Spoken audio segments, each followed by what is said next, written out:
What's up, YouTube? This is Too Raw for TV. So I thought I would go ahead and finish off this top 10 power forwards listing. All right, so just do a brief recap. At number 10, I had Dolph Shays. Number 9, Kevin McHale. Number 8, Dan Essel. Number 7, I had the Big E, Elvin Hayes. Number 6, Dirk Nowitzki. Number 5, Kevin Garnett. At number 4, Bob Pettit. Number 3, Charles Barkley. At number 2, Karl Malone. At number 1, of course, I have Tim Duncan, uh, the big fundamental. Uh, Whereas in his era, there were a plethora of competition at that position. Kevin Garnett was more versatile, more athletic. Um, Chris Webber may have had more ball skills, on ball skills, if you want to, put it that way. Um, he had some other notable players during his tenure that played in that position. Sharif Abdul Rahim is one. Antonio McDyess, who never could quite recover from those injuries he suffered during the preseason when he signed with the New York Knicks. Um, Zach Randolph. He played that long. Paul Gasol, his brother Mark Gasol, even though sometimes they played the center position as well. But he had a lot of competition at the forward position in his career. But Tim Duncan was the number one guy. Okay, he won, of course, 5 NBA championships, and I maintain to this day, man, if Tim Duncan was younger, I know it's an if, but if Tim Duncan was younger, and if he didn't break down and pretty much just run out of gas in the 2013 finals in Game 7, I remember it vividly. He had 25 points in the first half, but he completely ran out of gas in the second half of that game. If Tim Duncan didn't run out of gas, as well as Mount Ginobili not turn the ball all over the place in that game, I think he would have finished with 6 NBA championships. And that's the only finals that he lost. Um, but Tim Duncan was that piece that the San Antonio Spurs were missing. Before his arrival, they had been improved by the arrival of another number one overall pick, David Robinson, who was picked in 1987, but did not actually play until 1989 through the military service. Um, David Robinson turned the organization around and made them a championship caliber team. After Dave Robinson's devastating leg injury during the 96-97 season, they finished with a record of only 20-62, which was a direct inverse of their record just 2 years prior when Robinson was league MVP and they had their Dennis Rodman as leading rebounder in the NBA. But that was a blessing in disguise, his injury, because that led them to uh, the first seed and being able to acquire Tim Duncan and having the initial tandem, the twin towers of David Robinson and Tim Duncan.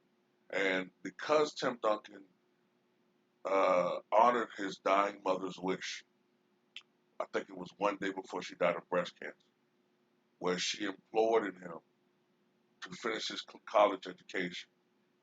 And that's why he was so adamant that he was going to stay in Wake Forest and um, complete his tenure there. And let's not get it twisted. Tim Duncan is not one of these guys that only went because of his athletic ability. This is a very, very intelligent man, um, Tim Duncan. And Tim Duncan initially, when he was born in the Virgin Islands in the 1970s, his initial passion was actually swimming.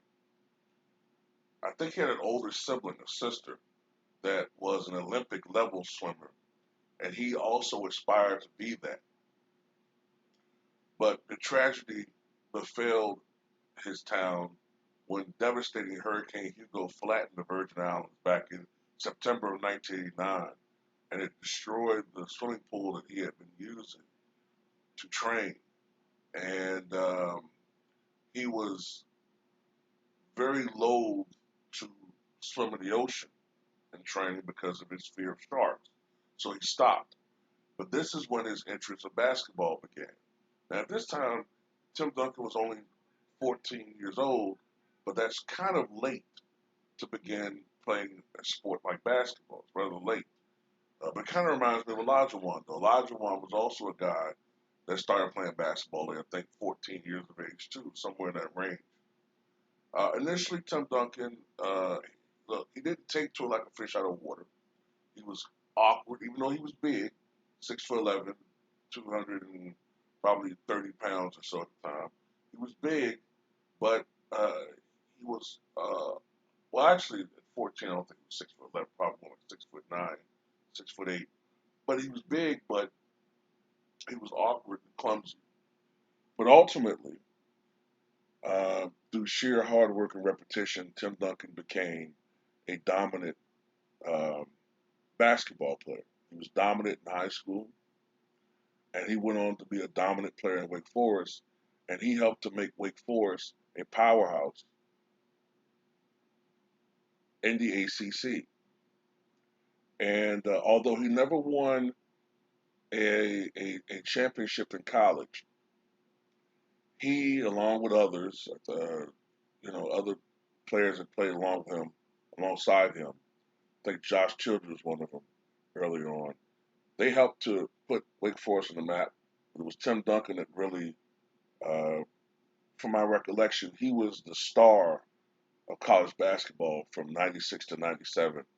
And this was a time when you started seeing the trend then of guys starting to leave college before 4 years because of the money. It was starting even then, and you started seeing these guys: Kevin Garnett, Kobe Bryant, Tracy McGrady. You started seeing guys, uh, Allen Iverson, either foregoing college altogether or leaving after 1 or 2 years. Tim Duncan was the exception, and he was old school in that regard. Um, I remember very, very early on in Tim Duncan's career, it was a game against the Chicago Bulls. And it was a very, very low scoring game. The Bulls won in overtime. Um, it was one of the worst shooting games of Michael Jordan's career. I think he shot like 12 of 39 from the floor. Just horrible shooting performance. But everybody shot like crap in that game because of the Spurs defense. You had two great defensive teams going at each other, Chicago and the Spurs. And in that game, Tim Duncan grabbed 22 rebounds against Dennis Rodman. So already he was showing that he was a guy that was going to make it in the pros, not only make it in the pros, but he was going to be dominant. And of course, during the '97-'98 season, he was the Rookie of the Year.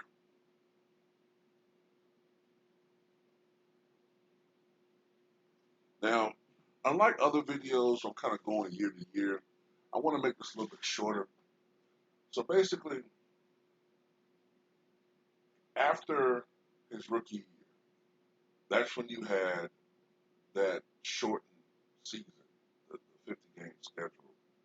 And a lot of teams, a lot of players didn't come into that season in shape.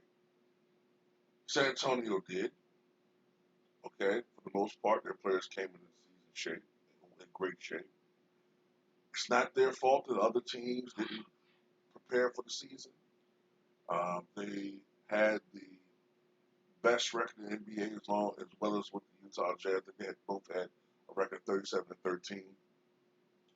And the Utah Jazz, the San Antonio Spurs, I think they beat the Lakers in the conference finals, if I'm not mistaken. I think they swept them. And in the NBA finals, they beat the New York Knicks 4 games to 1 to win their first ever NBA championship. Now, because of the nature of the season, a lot of people put an asterisk by that championship. Okay, as the years would go on, the dynamic of the team would change. It was less, even though Dave Robinson was still the emotional leader and the senior member, it was becoming more Tim Duncan being the dominant partner because of Robinson's age and attrition. Um, Also, the team dynamic was changing. Gone was Avery Johnson after the '99 finals. Um, Gone was some of these other pieces like Mario Elie from the '90s, and in were guys like Hito Turkoglu and uh, Manu Ginobili with the Euro step, introducing that to the NBA. And in comes young Tony Parker, and here comes Steven Jackson. And that's one of the hallmarks of the San Antonio Spurs. That's why I've always respected them as a franchise. Unlike some teams who always try to pilfer off of other teams for championships by stealing other players and all that, the Spurs have always been very good at drafting or bringing up pieces from their system or picking really good free agents or players that other teams may have given up on, um, and saying, you know what, this is a good fit. This guy's a good fit for us. Let's try it out.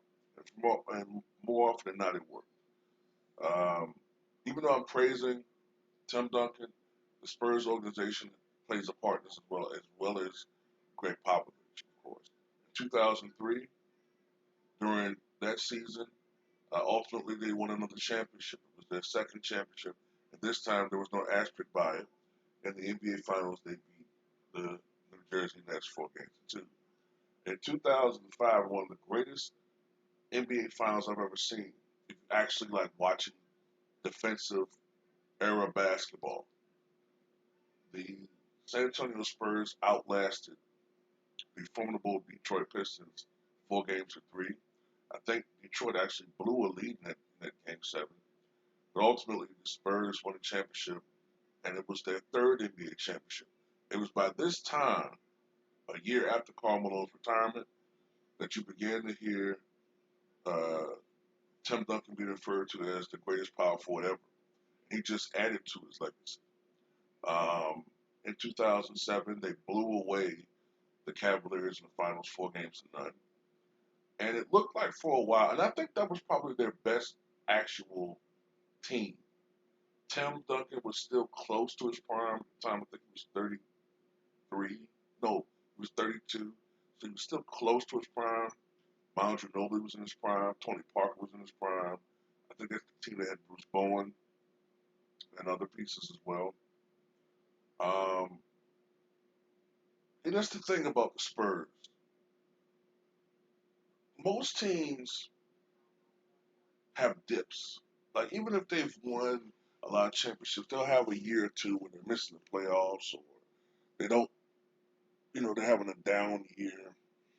Not the Spurs. The Spurs have always pretty much been a 50-win team, except for the years where they weren't an 82-game schedule. Um, and it was the consistency of that team. They were always in the hunt, always in the mix. They may not have always gotten to the finals. They may not have always even gotten to the Western Conference Finals, but they always were in the playoffs, and they were always a threat. Now, by 2012, 2013, Tim Duncan was definitely in the decline years of his career. And it even started looking like Manu Ginobili and Tony Parker, you know, they were starting to get toward the backside of their career. And it looked like, you know, other teams were going to take over. The Dallas Mavericks, the Lakers had their run. The Dallas Mavericks, of course, Oklahoma City Thunder, Westbrook and Harden and Durant. It looked like other teams were going to take over in the Western Conference. But lo and behold, you know what I'm saying, San Antonio just added a couple other pieces, you know, that were contributing at the time. Danny Green when he was the best shooter on the planet for a couple of years. Uh, they were able to get back to the NBA Finals, and they came oh so short in 2013 from winning another title. Um, Even though I referenced that Game Seven, if Ray Allen didn't hit that shot, they would have won in Game Six. But the next year, in a rematch against the Miami Heat or the Eagles, they blew them out by a record-breaking margin in the NBA Finals, and Tim Duncan won his fifth NBA championship, and that put him in rarefied air. Um, to me, at the end of the day, when you look at Tim Duncan, you look at his resume. I think sometimes we might be underestimating him. When I say underestimating him, um, oftentimes when I rank Tim Duncan, I put him right around 10th, 11th, 9th. I think I've been underestimating Tim Duncan. Because I'm going to tell you, look at his resume right quick. So Tim Duncan retired after 2016 season, after 19 years in the NBA. And of course, he went on to serve with the San Antonio Spurs in different capacity, most recently as an assistant coach. I think he recently stepped down from that position.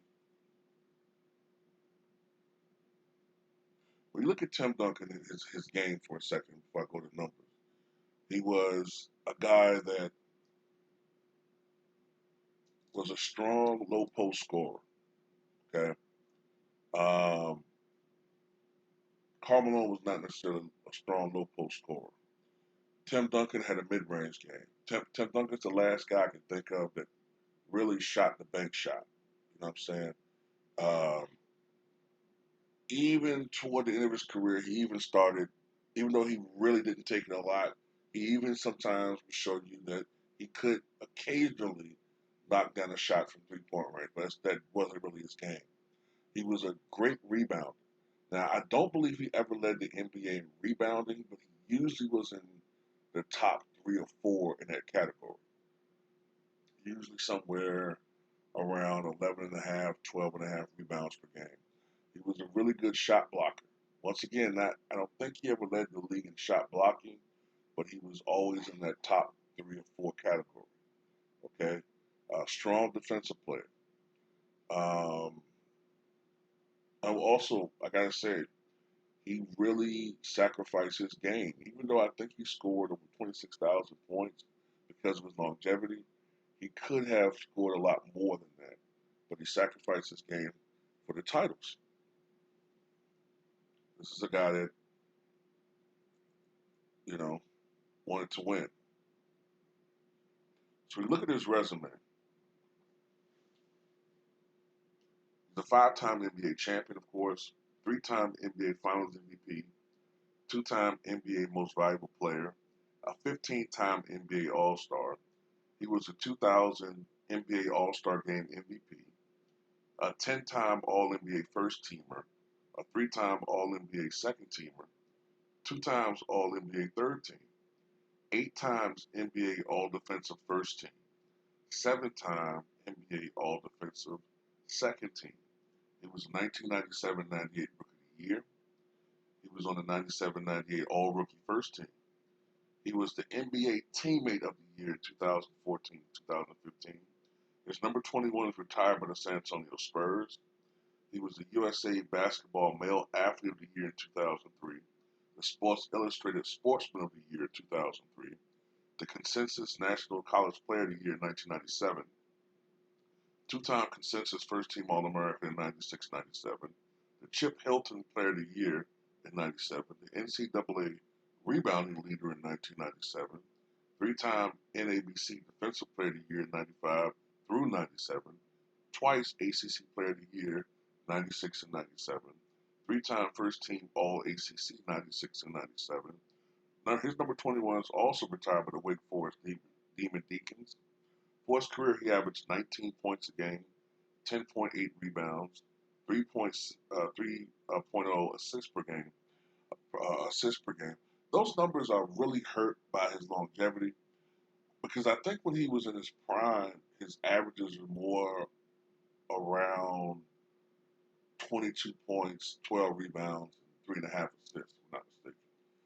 So him playing so long hurt into his averages, but he scored 26,496 points, grabbed over 15,000 rebounds, 15,091 rebounds, and dished out 4,225 assists. He's in the College Basketball Hall of Fame, inducted in 2017, and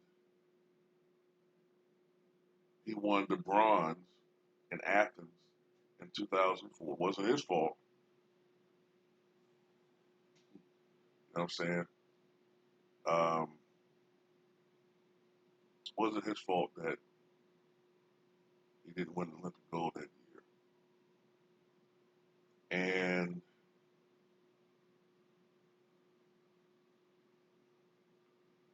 this year, Tim Duncan,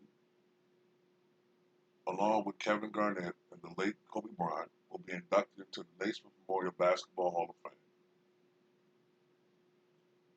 The greatest power forward of all time, Tim Duncan,